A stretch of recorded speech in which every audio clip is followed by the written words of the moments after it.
Alors nous allons commencer la séance sur le mystère de la Trinité. Bonsoir à tous ceux qui sont déjà arrivés. Et cette fois-ci, comme c'était annoncé, nous allons parler des relations trinitaires. Bien. Alors je vous ai donné deux feuilles. Une un petit peu effrayante, ne la regardez pas trop, sinon vous allez ressortir épouvanté.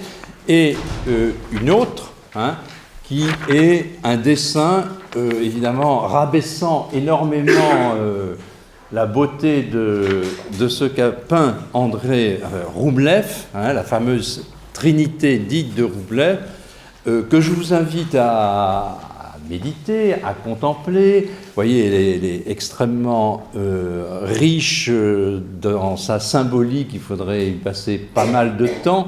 Vous savez, ça prend occasion de l'apparition de trois anges à Abraham, qui a été dans la tradition compris comme une espèce de préfiguration ou d'expression du mystère de la Trinité. Quoi qu'il en soit, il faut qu'il soit bien clair dans notre esprit que la Trinité, précisément, n'est pas révélée dans l'Ancien Testament. On peut relire l'Ancien Testament sous la lumière du Nouveau Testament. Ni la Trinité n'est révélée dans l'Ancien Testament, ni il serait juste, comme on voit certains le faire et certains théologiens, à associer à l'Ancien Testament la première personne de la Trinité, comme s'il y avait, vous voyez, des révélations progressives des personnes de la Trinité, on pourrait dire la première personne, le Père, dans l'Ancien Testament, le Fils au moment de l'incarnation et l'Esprit Saint dans le temps de l'Église. Alors, cela, je pense que la prochaine conférence vous l'expliquera un petit peu mieux, parce qu'il est vrai que dans la tradition de l'Église, on a souvent fait des périodes comme cela, où on associe au Père et au Fils et au Saint-Esprit un certain nombre, soit d'actions, soit des moments de la révélation. Vous le voyez bien comment est structuré notre credo, il le fait de cette manière. Je crois en Dieu, le Père créateur du ciel et de la terre. On ne dit pas que c'est de l'Ancien Testament. Comme je vous le disais, d'ailleurs, la dernière fois, le titre de Père pour Dieu est très peu fréquent dans l'Ancien Testament. Et on le comprend parce que souvent dans l'Ancien Testament, ce qui est en creux, c'est qu'on attend le bon moment pour le révéler. Eh bien, vous savez, pour bien révéler un Père, il n'y a rien de mieux, il faut le Fils. C'est très difficile de révéler une paternité divine, ou alors d'une manière générale, comme un attribut qui veut exprimer quelque chose de Dieu. Là, il y en a beaucoup, en effet, dans l'Ancien Testament, qui à partir de qualités humaines ou de certaines fonctions humaines disent quelque chose de Dieu. Mais là, à proprement parler, la révélation de la Trinité, elle nécessite la révélation dans le Christ. Donc là, il y a vraiment une nouveauté. Autant on peut dire que le Nouveau Testament s'enracine dans l'Ancien Testament, mais il y a aussi une nouveauté qu'il porte en lui, et en particulier, et plus qu'en particulier, je veux dire le point essentiel, c'est précisément le mystère trinitaire. Alors, cette Trinité, oui, de Roublev, vous voyez, c'est ces trois anges divinement représentés, plus ou moins assis sur des trônes, avec des sceptres. Alors, évidemment, je dis, ce dessin est absolument affreux. La seule raison qu'il soit représenté comme cela, c'est que ça photocopie mieux. C'est pour le rappeler à votre souvenir. Voyez aussi au milieu des trois personnages, il y a une table avec un rectangle dessous, qui est une expression du cosmos, de la Terre tout entière, pour dire que la Trinité englobe absolument tout l'univers, et surtout, vous voyez, les trois anges sont en train de bénir la couple eucharistique, où dans la peinture, on le voit beaucoup mieux, il y a un visage du Christ crucifié qui est représenté. Alors évidemment, cette Trinité représente, vous voyez, trois personnages différents. mais dont les visages sont légèrement différents, mais il y a une espèce de convergence, hein, et même une mise en perspective qui invite celui qui le regarde bien, en passant des visages à la coupe eucharistique, à entrer dans le mystère de la Trinité, à entrer carrément dans le tableau.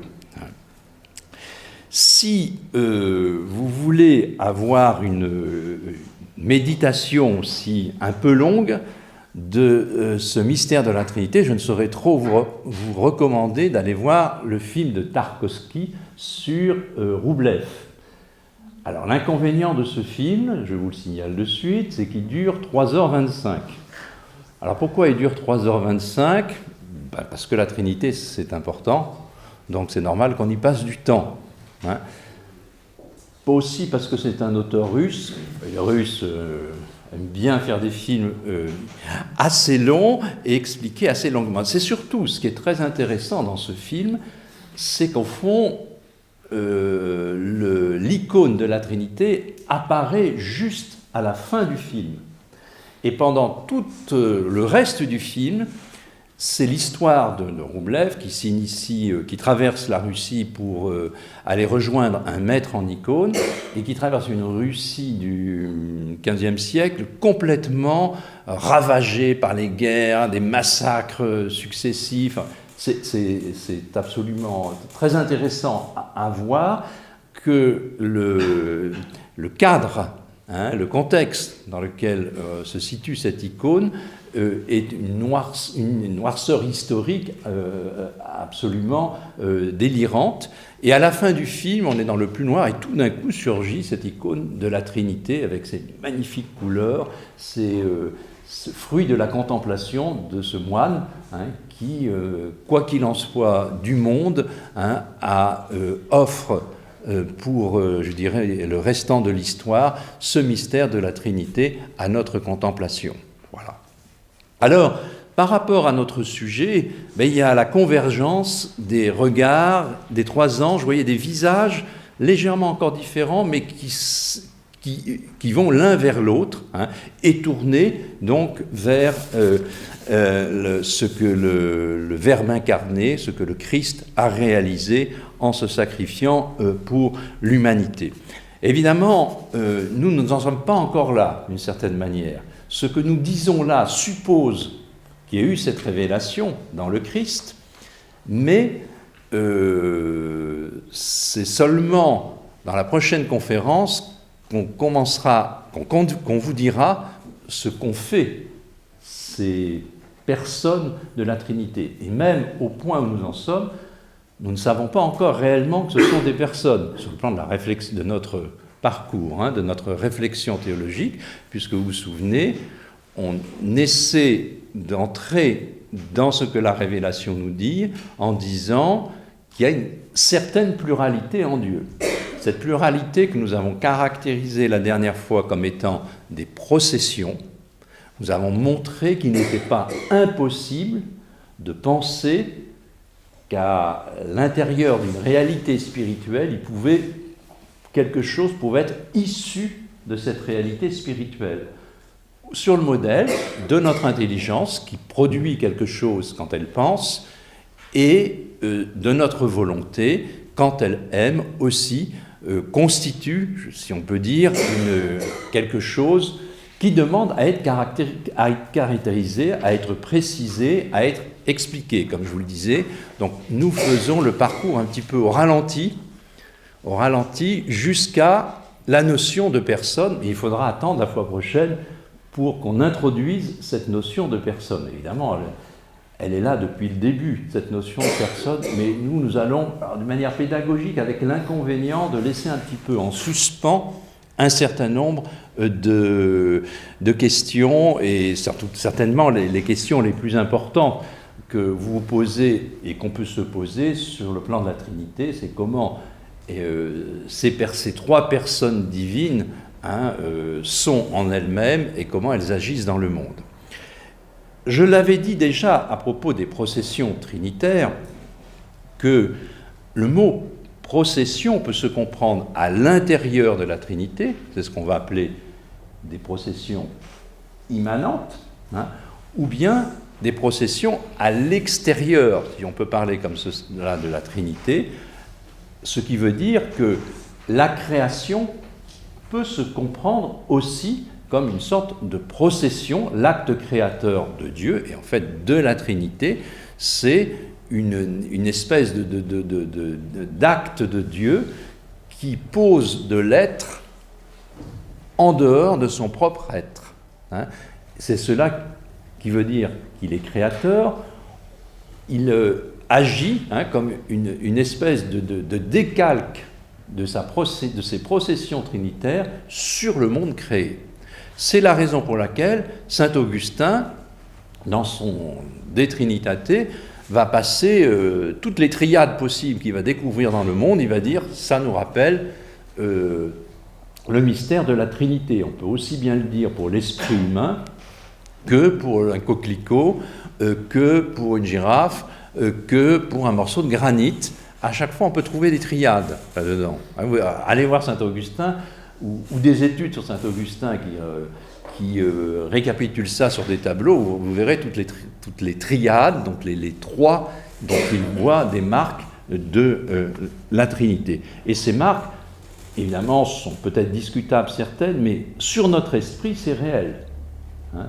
Je vous le disais la dernière fois, si nous utilisons notre intelligence, le modèle de notre intelligence et de la volonté humaine pour essayer de voir ce qui se passe en Dieu, c'est parce que d'abord l'inverse est vrai, que Dieu, en créant notre intelligence et notre volonté, il y a mis quelque chose de trinitaire. D'accord ? Seulement, tout ce que nous faisons, encore une fois, je le répète, il ne faut jamais oublier que, il y a une part quand même mystérieuse qui demeure, donc il ne faut pas forcément associer au fait qu'on ait du mal à comprendre, hein, mais malgré tout, il y a une part quand même mystérieuse qui fait qu'on n'en a pas une pleine et totale compréhension. Il y a beaucoup de questions qui se posent, mais ce n'est pas le lieu ici.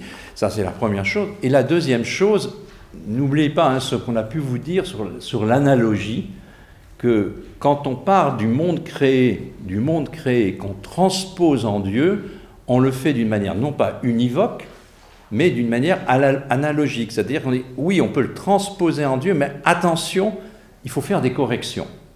Hein. Vous voyez bien que là, à proprement parler, la Trinité de Roublev, elle met en grande difficulté le monothéisme, par exemple. Parce qu'on a trois personnages différents, au moins on sait qu'ils sont trois différents. Mais à tel point, vous voyez, qu'on a l'impression que ça divise un petit peu Dieu. Hein. Alors ça nous met bien réel la différence trinitaire, mais est-ce qu'on maintient le monothéisme ? Eh bien, c'est précisément cela qu'on va essayer de résoudre ce soir, alors avec une intervention qui sera bien moins longue que la dernière fois, il ne faut pas trop vous fatiguer, mais un petit peu plus dense conceptuellement, c'est un petit peu l'inconvénient. Donc il faut suivre, mais vous voyez, si on va étape par étape, on devrait arriver au bout. Se rappeler également, avant que je commence, que ce que nous essayons de montrer, si ce n'est de tout comprendre, bien sûr, c'est que ce n'est pas impossible à penser. C'est déjà bien. On peut le penser. C'est une chose importante. Et deuxième chose, que ce n'est pas contradictoire de le penser. Ah, ils sont un ou trois, vous voyez, alors on peut dire, c'est bien, vous jouez avec des concepts, mais est-ce que c'est vraiment ou non contradictoire, hein? Est-ce que c'est un jeu de concepts? Et voilà, non, c'est encore une fois, c'est pas impossible de le penser, même si vous allez voir, il va falloir qu'on fasse des transpositions qui vont faire un petit peu mal à notre intelligence, hein? Mais l'intelligence ne sera pas devant une contradiction. Alors, vous me direz, mais pourquoi on se torture l'esprit comme cela ? Eh bien, précisément, parce que ça serait beaucoup plus facile d'être purement et simplement monothéiste. Ça, au moins, c'est clair et net. C'est pas nous qui inventons ça. Hein, c'est pas les théologiens qui inventent cela pour s'occuper ou pour occuper ceux qui viennent les écouter. C'est parce que la révélation nous dit qu'il y en a trois Comme dit un théologien, le père Jean-Nicolas, qui dit il y a 3 étant Dieu. Il y en a 3 qui sont Dieu. Il y a 3 étant Dieu. Pour l'instant, on peut rester avec cette formule parce que la question d'associer à ces étant Dieu, ceux qui sont Dieu, qu'on les appelle des personnes, ça, j'allais dire, grâce à Dieu, c'est un autre frère qui vous l'expliquera la prochaine fois. Donc nous avons montré qu'il n'était pas contradictoire, impossible qu'il y ait des processions. On va préciser ces processions avec le concept majeur médiéval qui est le concept de relation. Donc, ceci étant précisé, vous voyez bien que dans notre étude des processions trinitaires, nous avons trouvé 2 processions trinitaires, et il y a une génération et puis une production d'esprit. Alors, il n'y a pas beaucoup de mots pour dire production d'esprit. Génération, père, fils, oui. Production d'esprit, on va parler plutôt de spiration. Alors, c'est pas simple, c'est pas un mot habituel, mais ça veut dire que quelque chose de spirituel est produit. Il y a des processions en Dieu, et d'autre part, nous affirmons qu'il n'y a qu'un seul Dieu. Or, procéder de soi-même serait un petit peu contradictoire. On voit bien que dans l'esprit, il peut procéder quelque chose, mais radicalement, notre être ne procède ni de lui-même, ni provoque une procession qui aboutirait à lui-même. Si on prend la comparaison que vous connaissez bien, un être humain, donc, ne peut commencer à exister par sa puissance personnelle.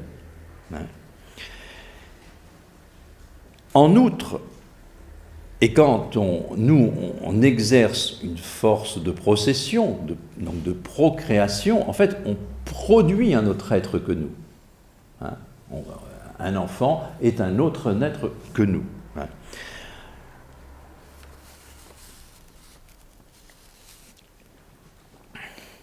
Dans la Trinité, eh bien, il faut tenir les deux. Il faut tenir en même temps qu'il y a réellement des processions, mais que ces processions réellement maintiennent qu'il n'y a qu'un seul Dieu. C'est les 2 bouts de la chaîne. Donc il faut dire qu'il y a quelque chose qui est produit, une pluralité qui est produite, sans que ça multiplie les dieux.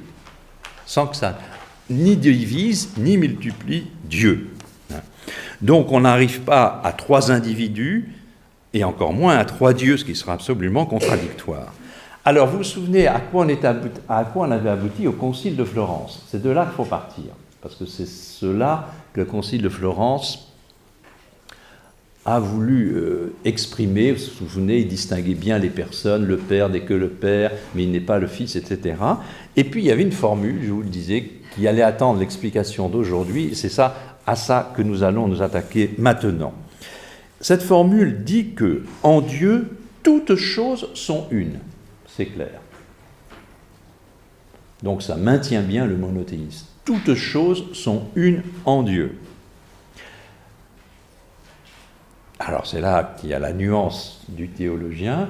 Tout est en Dieu un, sauf, si je puis dire, tout en Dieu sont une, mais on peut traduire autrement, sauf là où n'intervient pas une opposition de relation. Une opposition de relation.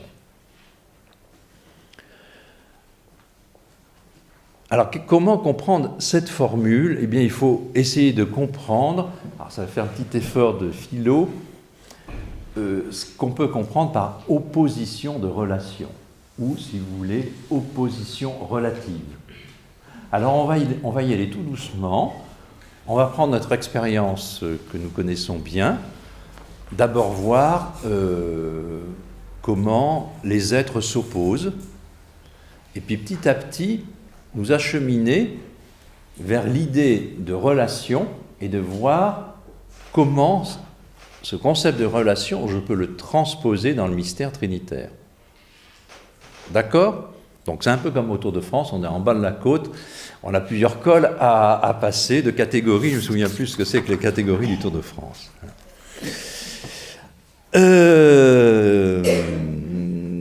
Encore une fois, on pratiquera beaucoup l'analogie pour cette transposition. Alors, première chose, donc, comment les êtres se distinguent? Vous ne compliquez pas la vie, il faut le comprendre le plus simplement possible. Donc, puisqu'on est obligé, à propos de Dieu, d'introduire des distinctions, comment comprendre ces distinctions? En recourant à l'expérience humaine des réalités de ce monde-là. Et là, on constate donc plusieurs types de distinctions des êtres, disons, d'une manière générale. Et puis, alors on va voir que les êtres se distinguent dans le monde créé d'une certaine manière, et on va dire, mais ça, c'est pas possible pour Dieu. On ne peut pas l'appliquer en Dieu. Alors, vous voyez, on va éliminer les distinctions. Finalement, il va en rester qu'une. Il y en a une qui sera valable pour notre sujet, il y en a, vous allez voir, à l'évidence, ça ne peut pas s'appliquer à Dieu. Première distinction, donc, la non-coïncidence spatiale. Les êtres, comme nous sommes dans cette salle, sont extérieurs les uns aux autres. Nous nous distinguons parce que l'identité, la coexistence du même espace est impossible, ou nous détruirait, ou quoi qu'il en soit, n'est pas possible à partir du moment où on est une réalité, on occupe notre espace. Pour nous, et la grande majorité de la création, ça provient de la dimension matérielle de notre être. À cause de la matière, à cause des corps, les êtres ne peuvent pas coïncider dans un même espace. C'est clair. Plus délicat, vous serez à le penser pour les purs esprits, que sont les anges. Mais c'est la même chose, sans que je développe cela. Les catégories espace-temps sont un petit peu complexes à associer aux anges, mais même eux, du fait de leur différence et de l'identité de chacun, se différencient bien et donc, ne coexistent pas exactement là où ils sont. Il est évident que cette distinction, spatiale, est impossible à utiliser pour Dieu. Dieu n'a pas de corps, ne vit pas dans l'espace, celle-là, donc, si on veut introduire la pluralité en Dieu, ce n'est pas de la pluralité spatiale, quoi que fassent les représentations artistiques qui sont bien obligées de le faire. Alors, donc celle-là, vous voyez, sans difficulté. Bon.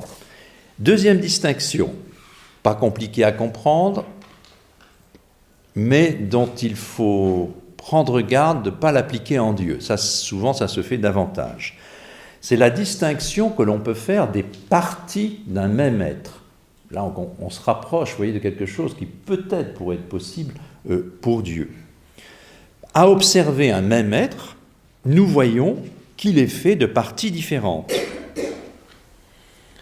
L'homme, le chien, j'ai parlé du chien, a des pattes, un museau, etc.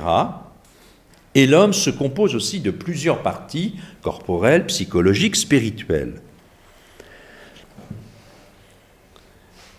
Ce type de distinction ne peut pas être non plus appliqué à Dieu, parce que, dans le dernier exemple que l'on prend ici,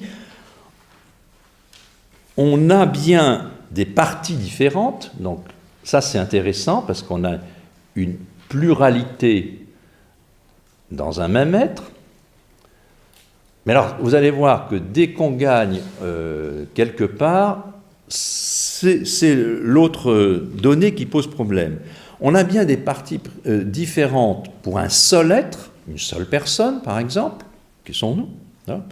Seulement en Dieu, c'est pas tout à fait comme ça. On doit poser qu'il y en a 3 personnes, justement. Ça sera un gros problème de la fois prochaine, c'est que le frère David devra vous expliquer comment se fait-il que dans cette salle où il y a 40 personnes, ça fait ce qu'on appelle 40 substances différentes, et qu'en Dieu, il y a 3 personnes, mais ça ne fait pas 3 substances différentes.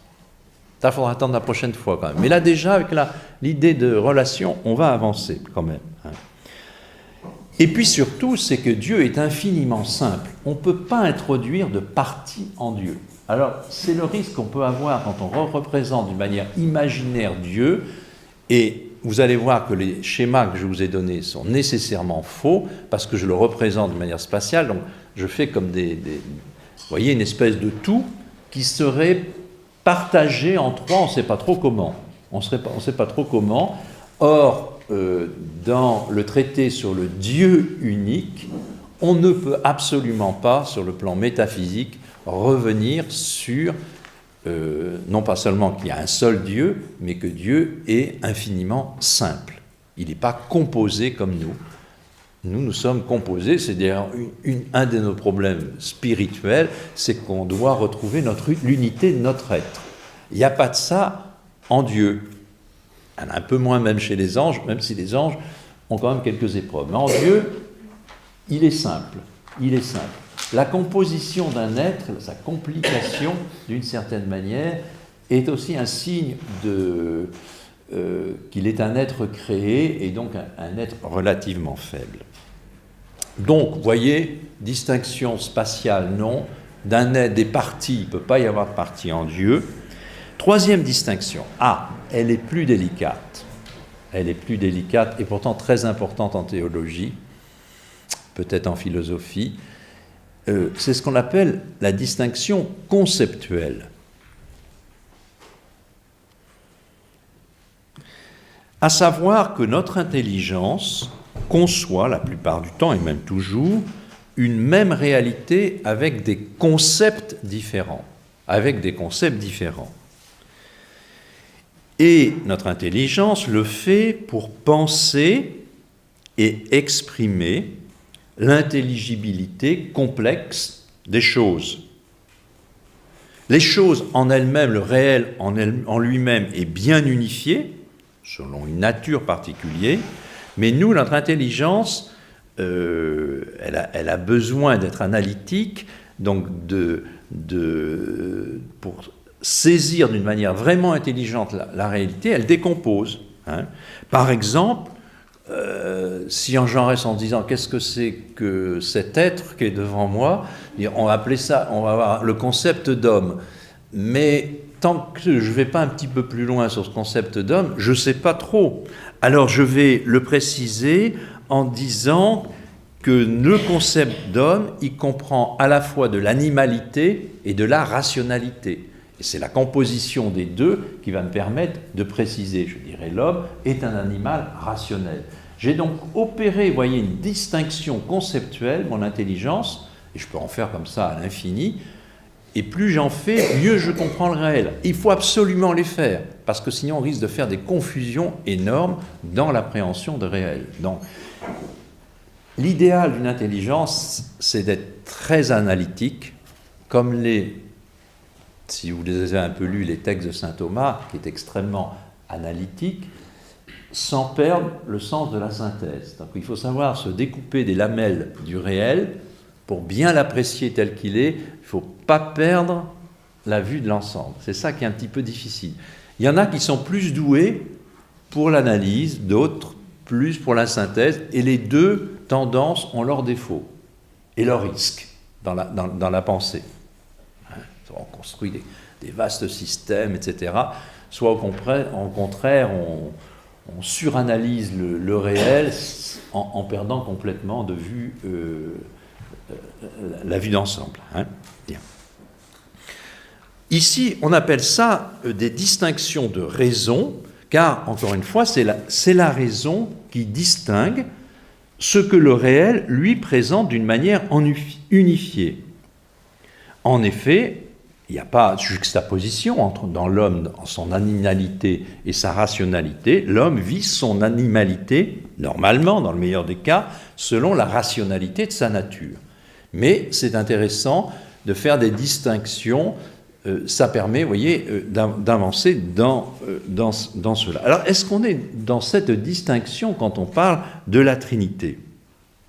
Non, parce que le dogme trinitaire ne parle nullement de distinction faite par notre raison, c'est-à-dire une construction de notre intelligence qui dirait « mais Dieu est une réalité tellement dense que je vais faire une espèce d'analyse de l'être de Dieu en distinguant les trois personnes ». Il ne s'agit pas ici de distinction de raison, mais de distinction réelle. Réelle. Alors ça, c'est intéressant parce que les distinctions, vous voyez, parfois on peut se dire que c'est une construction humaine, ces distinctions des trois personnes divines, mais en fait Dieu est un, et c'est clair et net. C'est après, on a beaucoup compliqué avec le dogme, la théologie, etc. Et ça, c'est une construction intellectuelle. Non, non, non, non. Hein?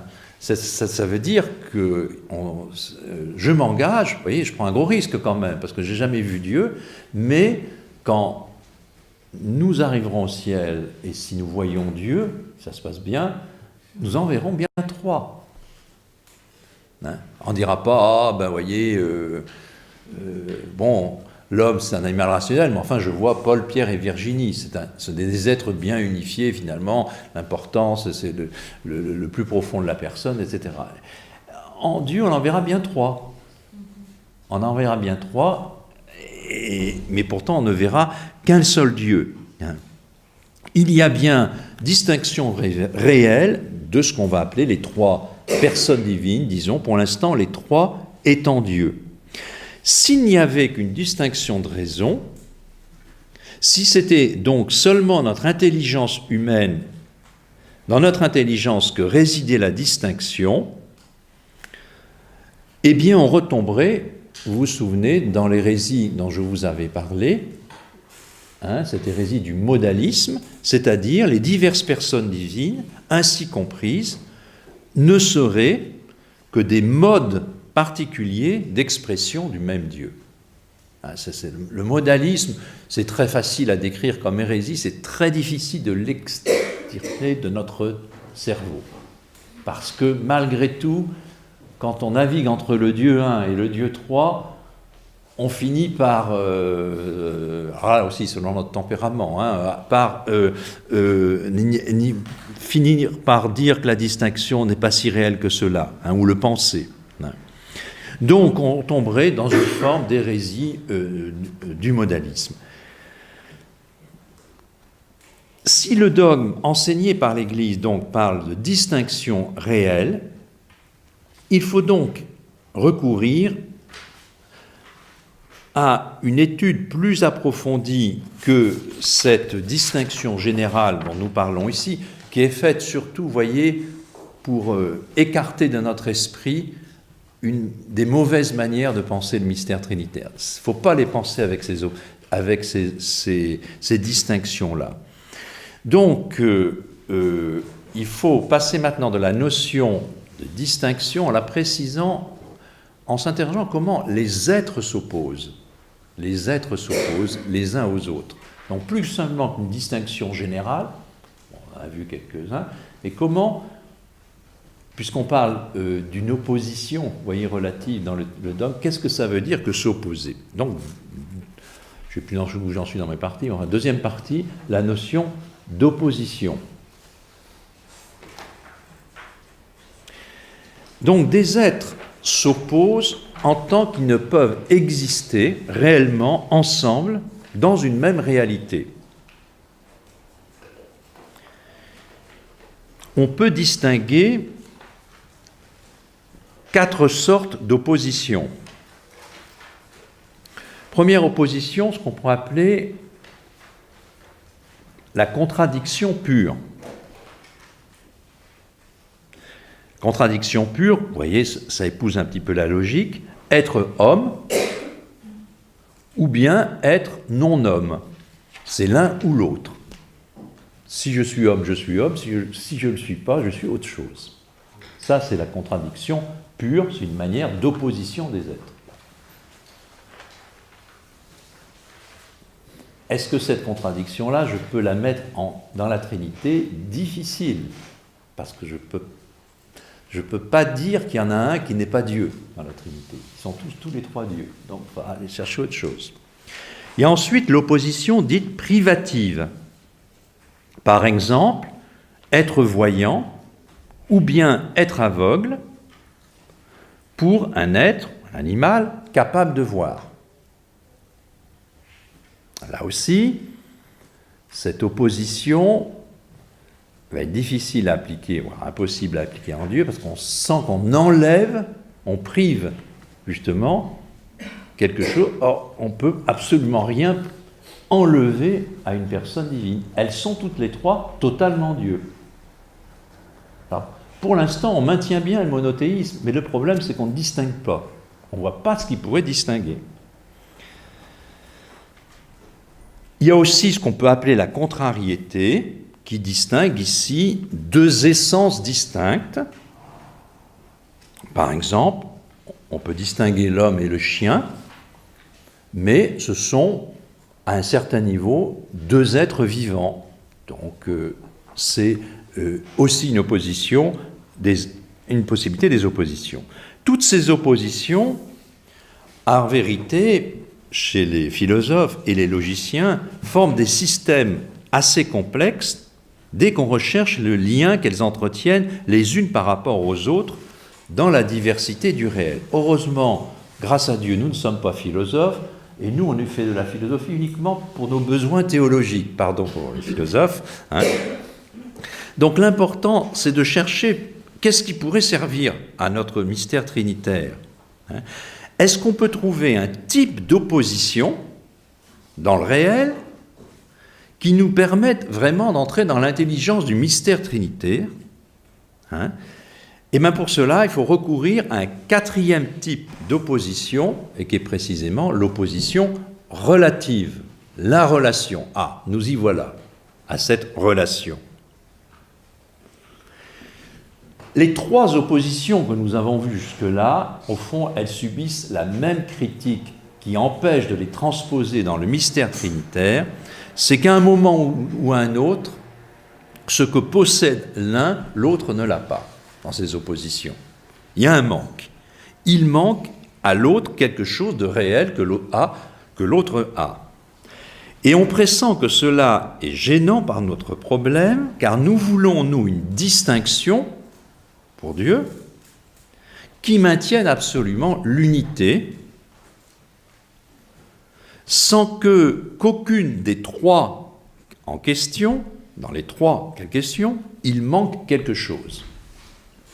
Et en particulier, c'est pas rien, c'est la divinité. On ne peut absolument pas entamer la divinité dans les trois. Alors qu'est-ce qui va les distinguer? Vous voyez, on balance à chaque fois, on est obligé de faire une distinction. L'unité, d'accord, mais comment les distinguer? C'est la notion de relation. Donc il existe une quatrième sorte d'opposition, laquelle, alors c'est ça que je vais essayer de vous convaincre, et ça comblera la soirée largement, si j'y arrive. Il existe une sorte d'opposition qui, précisément, n'implique pas un manque de l'un par rapport à l'autre. Donc on peut mettre deux termes, et ça ne va pas supprimer, quelle que soit de la réalité de ces termes. C'est donc l'opposition relative ou relation. Alors il faut prendre notre schéma. Alors c'est affreux ce schéma, parce qu'il est mal dessiné d'une part, et d'autre part parce qu'on a l'impression qu'on réduit le mystère trinitaire à des choses extrêmement schématiques, mais c'est un peu pour visualiser ce que je peux dire. Alors, comment on comprend le mot relation? De manière très simple. Donc n'allez pas vous tracasser sur qu'est-ce qu'il entend par relation, etc.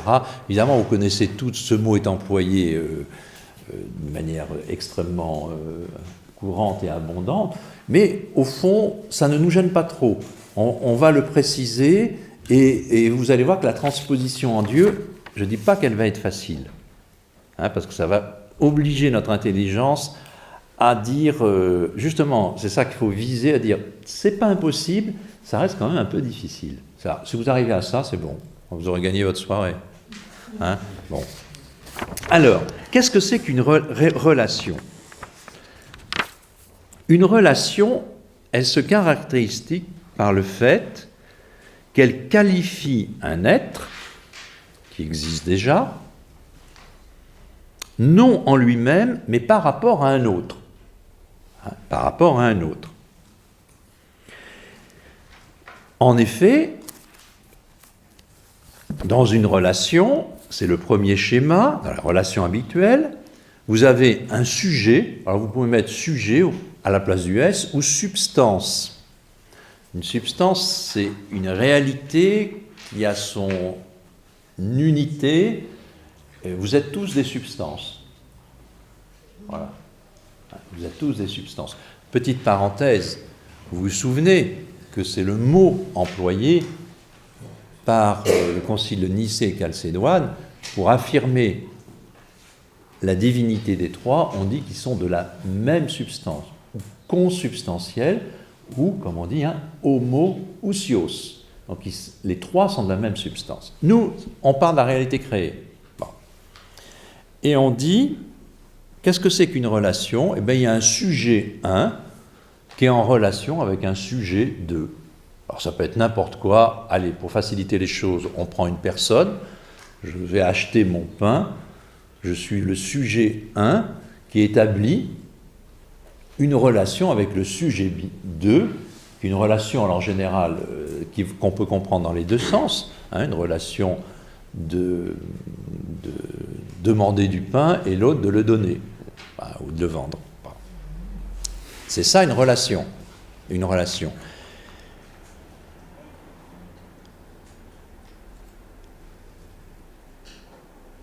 En tant que telle, alors je précise ça, cette relation, voyez, je vous l'ai mis sur le schéma, la relation est un accident du sujet. Ça veut dire, qu'est-ce que ça veut dire cela? Alors ça c'est un peu au sens philosophique, ça veut dire que le mot substance est opposé au mot accident. Ce qui fait que je reste moi-même, ça c'est mon être substantiel. Mais il y a en moi des réalités accidentelles. La plus visible parmi nous aujourd'hui, ce sont nos cheveux ou le port de la barbe si nous le portons. Vous voyez, ça, ce sont des accidents. Vous pouvez les couper ou vous coiffer n'importe comment, ça ne change pas votre substance. Peut-être votre esthétique qui finit par affecter un petit peu votre personne, mais ça ne change pas du tout la substance de notre être. Vous voyez ? Eh bien, en fond, on peut dire qu'une relation est toujours accidentelle. La preuve, c'est que tout à l'heure, j'étais en relation avec mon boulanger, j'ai créé une relation, ça n'a rien changé à ma substance, si provisoirement ça l'a affecté, et puis dès que la relation s'est terminée, je reste moi-même. C'est pour ça que c'est accidentel, parce que nous, dans notre monde, nos relations ne changent rien. Nous sommes des êtres substantiels qui développons un certain nombre de relations, pour faire simple comme ça, alors parfois ça nous affecte beaucoup, mais c'est autre chose ça. Et ça ne change pas, ça ne nous réduit pas à néant de couper certaines relations. D'accord ? Ce qui veut dire que la relation en tant que telle n'implique pas, et ça c'est intéressant, que le sujet référé a quelque chose que le terme n'a pas. Dans notre exemple, vous voyez, sur le dessin, je ne parle pas du pain là, il y en a un qui ne l'a pas, c'est vrai, mais ce n'est pas ça dont je parle, c'est des accidents. Mais en tant que telle, la relation que j'établis, si vous voulez, sujet 1 et sujet 2 sont des êtres humains, j'établis des relations, ça reste des humains à part entière, il n'y a rien qui manque à l'autre. Qui manque à l'autre.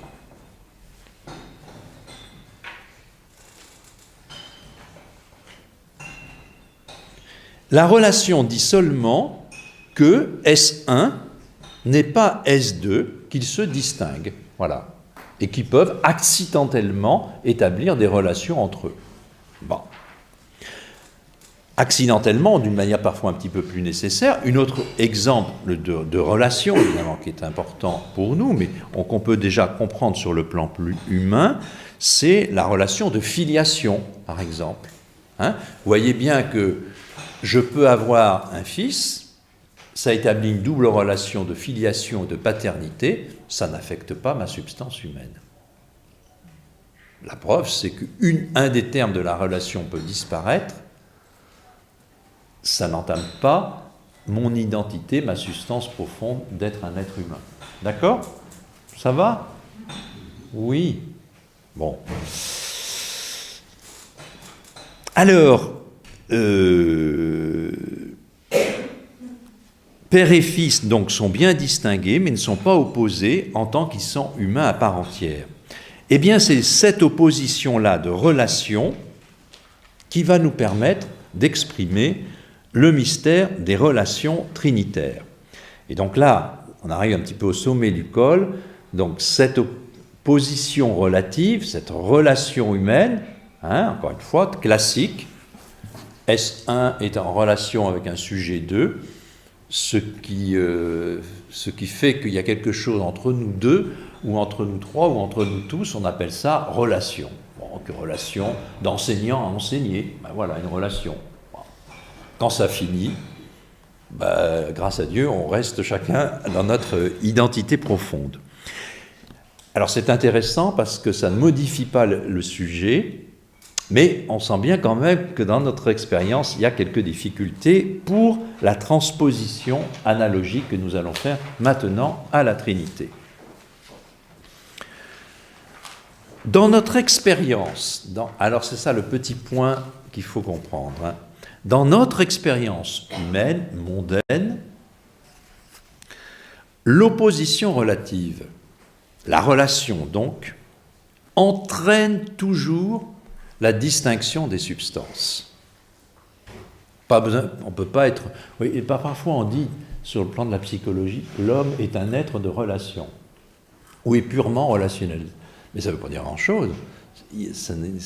Justement, on va voir que ce n'est pas tellement possible pour nous. Avant pour être en relation... Alors on sent bien justement que ce mot, on s'accomplit dans un certain être relationnel. Ça, c'est sûr. C'est sûr. D'ailleurs, petite parenthèse, c'est ça le grand problème du péché de l'ange. C'est que justement, qu'il n'accepte pas, il ne s'est pas accepté de se construire dans une certaine relation avec Dieu. Bien. Mais en tout cas, nous, ce qu'il faut retenir ici, c'est que la relation, par exemple, de filiation, entraîne un père, une substance, et un fils, donc deux individus substantiellement distincts. Ça, c'est clair. Bon. Pour entrer en relation, il faut d'abord exister et que deux êtres existent individuellement. Du moins, c'est notre expérience dans ce monde. Alors, évidemment, tout semble bloqué à partir de là. Si la relation implique une dualité de substance, nous, on ne peut pas avoir de dualité de substance dans la Trinité. Alors, comment on fait? On approfondit notre idée de relation. Saint Thomas fait remarquer que ce n'est pas la relation comme telle qui crée la différence des substances, qui multiplie les substances. Si le Père est différent du Fils, substantiellement, cela ne vient pas de la relation de filiation comme telle, mais seulement que pour l'homme, deux personnes distinctes sont nécessairement deux substances distinctes. Autrement dit, ce qu'on essaie de montrer, c'est qu'on peut avoir une définition correcte de la relation sans qu'elle implique nécessairement la multiplicité substantielle des termes. Il n'y a pas plusieurs substances. Alors vous me direz, oui, mais dans notre monde, c'est toujours avec des substances. D'accord, mais ce n'est pas lié à la définition de la relation comme telle. À tel point que je peux la concevoir de manière relativement abstraite, cette définition de la filiation, de la paternité, sans savoir qui est concerné. Par conséquent, et c'est le point délicat, il n'est pas impossible d'envisager une relation pure. Il n'est pas impossible d'envisager une relation pure, puisqu'on peut la définir, on va voir comment, envisager une relation pure qui n'impliquerait pas la distinction des substances. Et bien c'est ce qui se passe précisément dans la Trinité. Dans la Trinité, il n'y a que des pures relations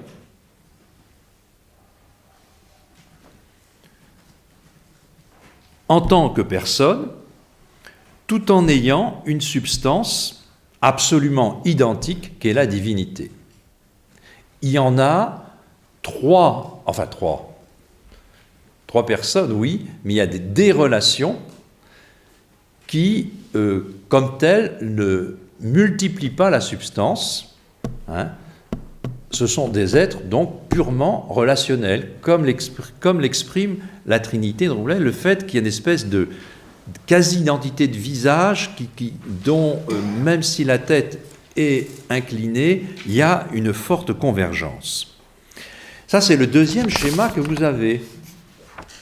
Voyez, l'idée ici, il faudrait mettre d'ailleurs subsistante au pluriel, c'est que l'être de Dieu, les trois qui sont en Dieu, sont des êtres purement relationnels. Purement relationnels. Et qui fait que la multiplication de ces relations n'implique pas nécessairement que les termes, absolument deux termes.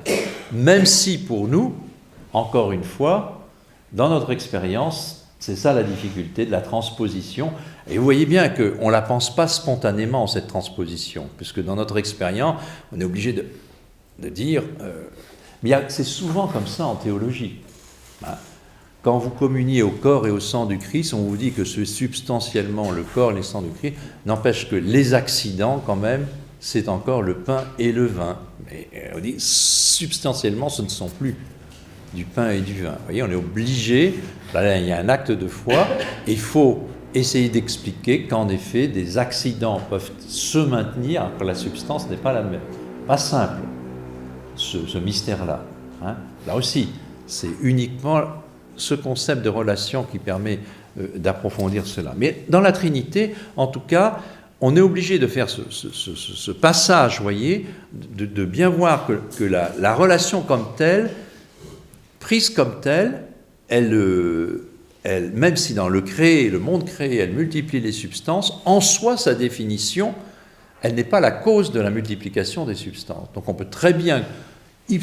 Alors vous me direz, mais comment on sait et qu'il peut y avoir des relations pures et qu'on puisse les multiplier sans multiplier la substance, ben ça, on ne peut absolument pas le déduire.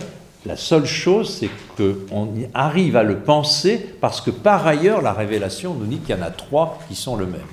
Et donc, la seule distinction que nous trouvons, c'est la distinction relationnelle. C'est la seule distinction qui ne multiplie pas les substances.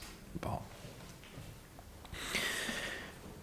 Donc, ça veut dire que, vous voyez, ce groupe de relations ne font qu'un seul sujet. Il y a multiplication des R, mais qui fait un S seulement, un seul sujet. Ils sont trois à être tous les trois totalement Dieu. La seule chose qui les distingue, c'est qu'il y a une relation. Ils sont purement relationnels. Et cette pure relationnalité, relationnelle, si vous voulez, ben, il va falloir, et c'est le troisième moment, le développer avec le concept de personne. C'est qu'il y en a un qui tire sa divinité de l'autre, etc. Mais ça, c'est la proposition suivante. Alors, pour essayer de mieux comprendre cette idée de pure relation, on n'est pas loin du but, là, on n'ira pas beaucoup plus loin. comment comprendre la différence, cette pure relation? Il faut comprendre que la relation, on peut la définir, et on doit la définir formellement, d'une certaine manière, comme une tendance vers. En relation, vous voyez, entre le S1 et le S2, il y a une tendance, alors qui est réciproque ou pas, mais enfin peu importe, il y a une tendance vers. Alors, tendance vers, en latin, le mot vers, V-E-R-S, c'est ad. Donc la relation, c'est le fait qu'un être est vers un autre. D'accord? Dans notre expérience, on l'a dit, toute tendance vers un autre implique que ça soit porté par un ou deux sujets. D'abord un, et puis un deuxième sujet. Le fait que ça soit porté dans un sujet, le mot dans, en latin, c'est in. Donc, sur vos petits schémas, voyez, le numéro 3, quand j'ai mis relation habituelle, j'ai mis S1 est en relation ad avec S2 et il dans les sujets, il inère, si vous voulez, dans le sujet. Nécessairement, il faut que la relation en moi corresponde à quelque chose à l'intérieur de moi. D'accord? Donc, dans notre expérience, la relation, c'est toujours ad et in. Ça a l'air d'être du bouddhisme? Non, pas du tout. Hein? C'est toujours du ad et du in. Mais, ce qui est spécifique à la relation, c'est d'être un ad, pas forcément un in. Elle n'inère pas forcément dans la substance. Hein. Et bien justement, dans la Trinité est une Trinité, ou en tout cas, disons une Trinité pour plus faire pour ça, est une composition, pas une composition, mais une communion de ad sans trinité ou sans multiplication de in. C'est l'inverse, si vous voulez, de ce qui se passe dans le monde créé, c'est que là, il n'y a pas un sujet qui aboutit à l'autre, il y a une pure relationnelle, donc du pur ad, qui communie dans le même in.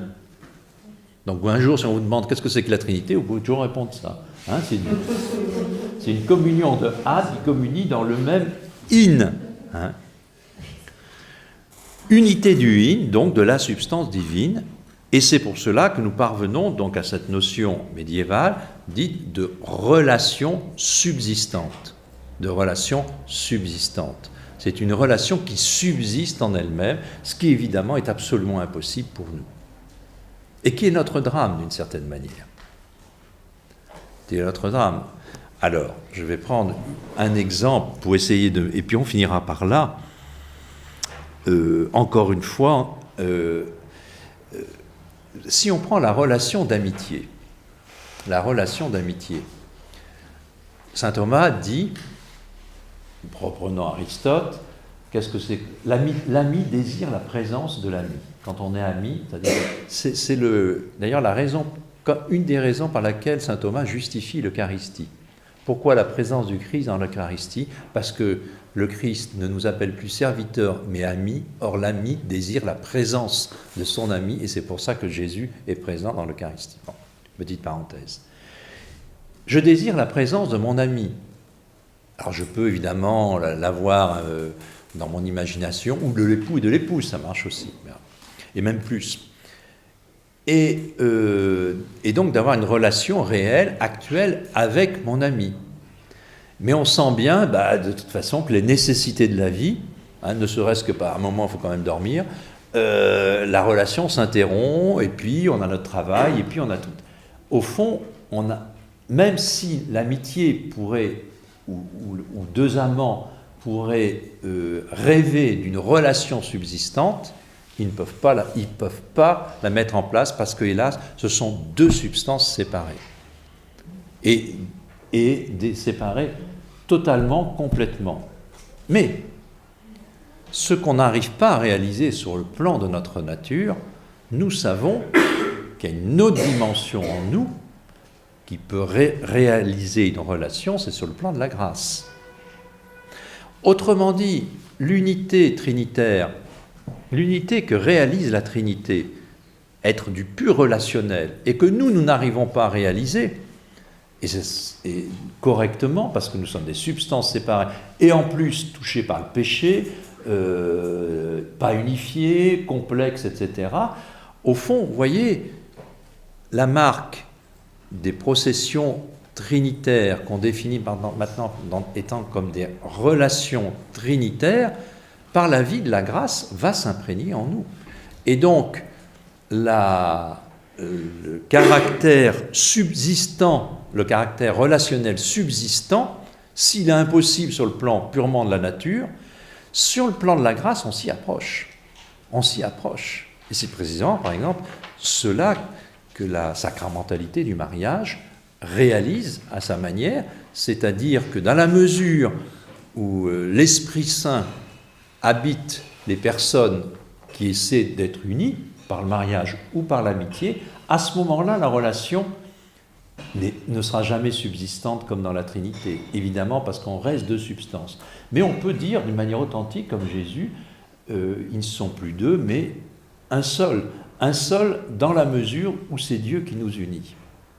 Comme on pourrait dire que l'Église est une, si elle est sainte, elle est une dans la mesure où c'est l'Esprit Saint qui l'anime. Alors là, on réalise quelque chose de l'unité trinitaire. Vous voyez, c'est pour mieux faire comprendre que, au fond, les relations telles que nous les vivons comme êtres spirituels, eh bien, elles sont marquées par la faille que nous ne sommes pas Dieu. Donc on ne peut pas vivre le relationnel comme Dieu, sauf sur le plan de la grâce. Et encore, et alors du coup, la grâce a sa logique propre, et en plus, c'est une grâce qui tombe sur des êtres pécheurs qui ont tendance plus parfois à s'opposer, comme on le sait, ou à se diviser. Donc il y a une espèce de réconciliation sans cesse, et encore une fois, constituer une communauté, que ce soit une communauté religieuse, une communauté d'amitié, une communauté d'époux, de famille, etc., c'est bien essayer, par l'action de l'Esprit Saint, de reconstituer ces relations, je ne dis pas subsistantes, ni quasi subsistantes, mais enfin quelque chose du modèle trinitaire.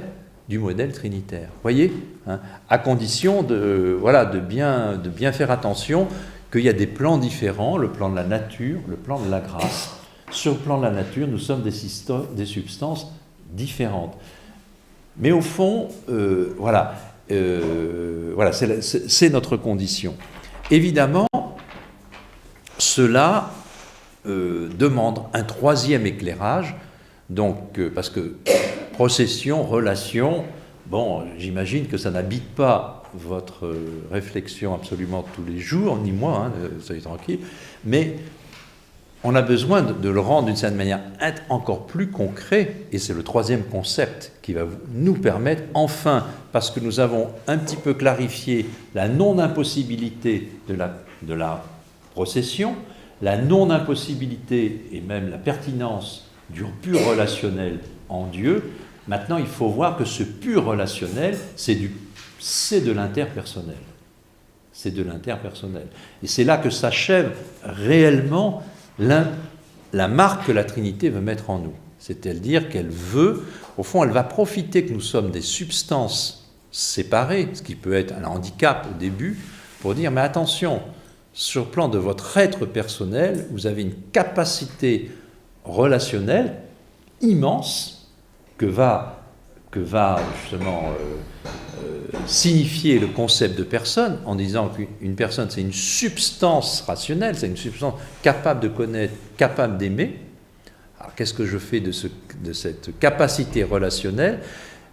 Est-ce que je la vis pas, ou je la vis d'une manière agressive, ou je la vis sous le mode que Dieu veut que je la vive, c'est-à-dire enrichi par la grâce? Voyez, mais alors là, du coup, la condition, ça sera que je sois réellement une personne. Au fond, ce que vise Dieu, c'est ça. Il ne veut pas nous transformer en pur relationnel parce que nous sommes rien. C'est ce qu'on pourrait appeler du fusionnel affectif. Il veut que nous soyons vraiment des personnes qui pensent et qui aiment. Donc il y a une consistance, et ça peut très bien trouver des équivalences en psychologie. Et à partir de là, si vous voulez, une relation parce que je sais d'une certaine manière qui j'ai en face. On peut prendre une analogie, vous voyez, quand vous êtes en train d'acquérir une compétence, vous avez acquis une compétence, je ne sais pas quoi, d'enseignant, de professeur, de médecin, il faut qu'il y ait une consistance dans cette compétence, qui pourtant est accidentelle, mais il faut qu'il y ait cette compétence pour que la relation de celui qui doit bénéficier de cette compétence soit réelle. Mais d'une manière plus large, il en va la même chose pour la charité. Il faut que, pour qu'il y ait vraiment une relation de charité, il ne s'agit pas du fusionnel dans le divin, ça n'intéresse pas Dieu. Il ne faut pas qu'il y ait une fusionnelle dans la relation entre les hommes. Il faut que ce soit réellement des personnes qui, recevant la grâce de la Trinité, construisent une relation sur le modèle trinitaire, c'est-à-dire qu'il y ait vraiment une consistance des personnes et une relation qui soit renforcée par la relation de la grâce. Seulement la différence quand même de la Trinité, c'est que la Trinité, l'unité parfaitement réalisée parce qu'il n'y a qu'une substance, nous se maintiendra toujours la différence des substances, mais ça c'est la marque du fait que nous ne sommes pas Dieu. Et c'est important, parce que quand on commence à se prendre pour Dieu, c'est la fameuse phrase de Nietzsche, je crois que Dieu n'existe pas, parce que s'il existait, comment pourrais-je supporter de ne pas l'être ? Je crois qu'il y a une phrase à peu près comme cela. C'est-à-dire que, et la grande difficulté du sujet moderne, c'est-à-dire d'avoir à se réaliser par un relationnel qui n'est pas moi. Alors ça, c'est développé chez Jean-Paul Sartre, à sa manière, et qui est une sorte de péché presque diabolique, ça. C'est vraiment le péché de Satan, c'est justement d'avoir perçu que tout son être venait de Dieu et malgré tout de vouloir se faire tout seul. Non pas devenir Dieu, parce que, encore une fois, Satan sait qu'il ne peut pas devenir Dieu, il est trop intelligent pour cela. En revanche, il voudrait que sa liberté lui permette de se construire absolument sans avoir besoin de cette relation, déjà sur le plan de la nature, encore plus sur le plan de la grâce, mais la vie de la grâce, il la perd très rapidement. Donc, ces relations, vous voyez, c'est comme ça qu'on parvient à dire que c'est pas absolument contradictoire de penser une pluralité en Dieu. Je multiplie pas les substances, je multiplie le relationnel, si l'on peut dire, la relation, en ayant montré que la multiplication des relations, au moins sur le plan des définitions, n'implique pas la multiplication des substances. Donc c'est possible à penser et c'est pas contradictoire de penser une pluralité en Dieu tout en maintenant un monothéisme, quoi qu'il en soit, de notre expérience mondaine. Alors après ça, combien y a-t-il de processions, de relations en Dieu ? Les relations sont fondées sur les processions. Je vous disais, il y a la relation de paternité et de filiation, celle-là elle est claire, et puis ensuite, il y a la troisième, voire même la quatrième, mais ça, je pense que le frère David nous l'expliquera la prochaine fois, la relation qui est fondée sur la procession du Saint-Esprit, donc on appelle spiration. Alors, cette relation, si on la considère du point de vue du Père et du Fils qui constituent l'Esprit, là, on parle ça d'une spiration active, et le fait que l'Esprit Saint soit spiré, on parle de spiration passive. Mais peu importe, mais c'est ces processions et ce relationnel qui est ainsi constitué qui va permettre d'introduire et de comprendre de manière aussi unique la notion de personne. Encore une fois, ce que moi je dis depuis la dernière fois, d'une manière successive, quand on dit c'est la première procession, puis la deuxième, contrairement à tout ce que nous connaissons nous ici, évidemment, dans l'éternité de Dieu, il n'y a aucune succession. C'est ainsi depuis tout le temps. Il faut bien chasser de notre tête l'idée que Dieu Dieu étant seul au début serait devenu Trinité pour être en bonne compagnie. Hein, depuis le début, il est trinitaire, même si nous avons mis un certain temps à le connaître. Cette confusion peut parfois entrer dans notre esprit à cause de la première procession, celle du Fils, puisque on parle du Fils pour la première procession trinitaire, de toute éternité, le Père engendre un Fils, mais on passe aussi du Fils pour le Verbe incarné. Alors, vous voyez donc, et chez les pères de l'Église, vous trouverez souvent ces articulations que la procession éternelle et la procession dans le temps temporel. L'incarnation, c'est une procession temporelle. Mais c'est assez significatif que justement pour nous dire, nous révéler ce qu'il y a dans le mystère de la Trinité, le fait qu'il introduise une relation père-fils dans la révélation est tout à fait significatif. C'est-à-dire que, précisément, si Dieu s'est fait homme, donc est entré dans la génération humaine, c'est bien pour nous dire qu'il y a une génération de toute éternité en Dieu. Seulement, il faudra introduire comme correctif qu'en Dieu, il y a un engendrement qui n'est pas de l'ordre du créé. Dans le Trédro, on dit engendrer, non pas créer. Parce que Arius disait, s'il y a un engendrement, si Dieu a un fils qui fait hurler les musulmans, eh bien, ça veut dire que c'est une création, qu'on rabaisse Dieu à quelque chose de créé. Il n'est pas question que Dieu ait à voir avec l'engendrement, en plus perçu avec tous les fantasmes qu'on peut imaginer sur le plan de la sexualité. Et donc, le pur ne peut pas se mélanger à l'impur.